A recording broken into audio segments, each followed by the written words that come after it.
আলহামদুলিল্লাহ আলহামদুলিল্লাহ আলহামদুলিল্লাহ। আসসালামাইকুম, আমার নাম জিমিয়া জাহান বিভা। আমি এবার 2025-26 শিক্ষাবর্ষে মেডিকেল কলেজ ভর্তি পরীক্ষায় 164তম স্থান অধিকার করে ঢাকা মেডিকেল কলেজে পড়ার সুযোগ পেয়েছি আলহামদুলিল্লাহ। মেডিকেল ভর্তি কলেজ, মেডিকেলের প্রিপারেশন নেওয়া এটা অনেক একটা কষ্টের বিষয়। আসলেই আমাদের সিলেবাস অনেক বড় কিন্তু সময়টা অনেক কম, সুতরাং একটা কনসিস্টেন্সি রেগুলারিটি মেনটেন করে সবসময় চলতে হয়েছে। ছোটবেলা থেকেই ডাক্তার হতে চেয়েছি, সুতরাং ইন্টারে যখন উঠেছি তখন থেকেই চেষ্টা করেছি মেন বইটাকে প্রায়োরিটি দেওয়ার, কারণ মেডিকেলের ভর্তি পরীক্ষায় মেন বই থেকেই মোটামুটি কোয়েশ্চেন আসে। বেসটাকে ঠিক করার চেষ্টা করেছি আর সফলতা পেয়েছি।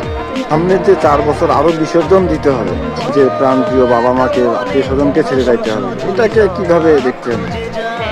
ছোটবেলা থেকেই মা বাবার সাথে থাকি, মা বাবা আগলায় আগলায় রাখছে, এত আদর যত্ন করে রাখছে, কোনো কাজই বোধহয় করতে দেয়নি, শুধু পড়াশোনাই করেছি। এখন যখন ঢাকা মেডিকেল কলেজে চান্স পেয়েছি, চলে যাব মা বাবার কাছ থেকে অনেক দূরে।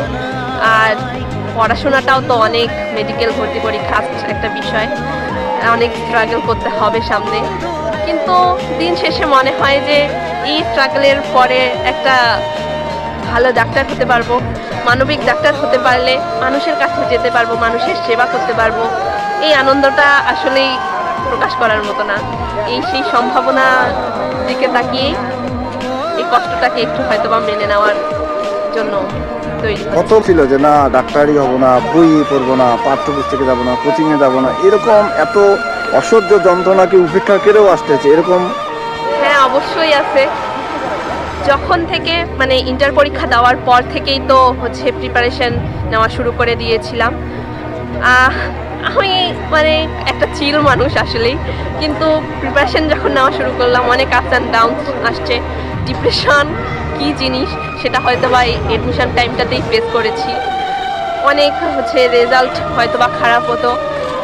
ছোটোবেলা থেকে চাইতাম যে ডিএমসিতে পড়বো, আর যখন দেখতাম যে রেজাল্ট এত খারাপ হচ্ছে, আসলে কি পারবো? মা বাবার দিকে তাকিয়েও কষ্ট লাগতো, তারা এত কষ্ট করছে আমার জন্য, আমি কি তাদের আশাগুলো পূরণ করতে পারবো? এই ভাবনা চিন্তা অনেকবার এসেছে মাথায়। চেষ্টা করেছি সেগুলোকে ছেড়ে ফেলে নতুন করে শুরু করার, নতুন উদ্যমে পড়াশোনা করার।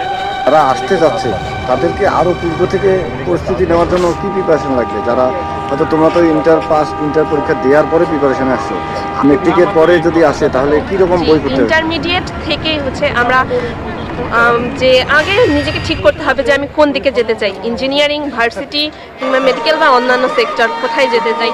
সেই অনুযায়ী সব জায়গায় পড়াটা একটু আলাদা আলাদা হয়, সুতরাং